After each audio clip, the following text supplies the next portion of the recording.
In chapter 7, it talks about supporting your speech.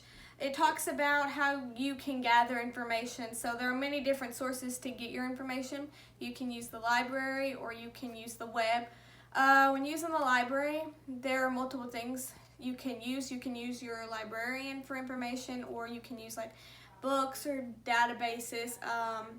And when you're using the web, you have to make sure that you have a credible source. So Wikipedia wouldn't be as credible as, say, like a government-based website or an organization's website. So the chapter also talks about how you can use interviews in your speech. So learning how to find credible information and conduct interviews is essential for public speaking. It helps boost your speech's credibility. So I learned the proper way to conduct an interview. So this can help in a professional aspect too, because when I'm going through interviews, it's good to know the whole steps of even conducting one. In chapter 8, it talks about special occasion speeches and how they're very important and can be significant to your audience.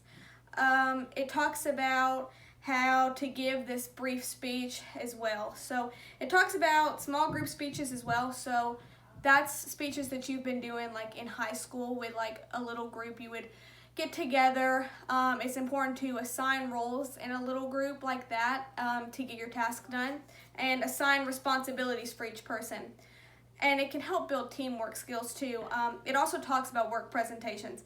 So something I didn't know was how important small group speeches actually were and all they can teach you. So this can help in a professional aspect because you learn a bunch of teamwork building skills and responsibility, which as me as a nurse would help because I'm going to be working with a team of doctors and nurses, and having responsibility in any job is essential. Chapter 9 talks about delivery and using language. So there is reading from a manuscript. This is usually used by politicians to give their speeches. There's reciting from memory, which is what actors do. There's impromptu speaking as well. So you also have to pay attention to the volume of your voice and articulation. Body language is also very important when giving a speech, like eye contact and gestures. So something I didn't know was how important volume and articulation actually was in speaking. So this can help in a professional aspect too, because, and even professional, because if you can speak well, like, and articulate your words well during like an interview for a job, they will like that. And also if you can articulate and speak well in your job, that will help. So chapter 10 talks about visual aids and presentation. There are different visual aids to use, graphs, drawings, video clips, and PowerPoints.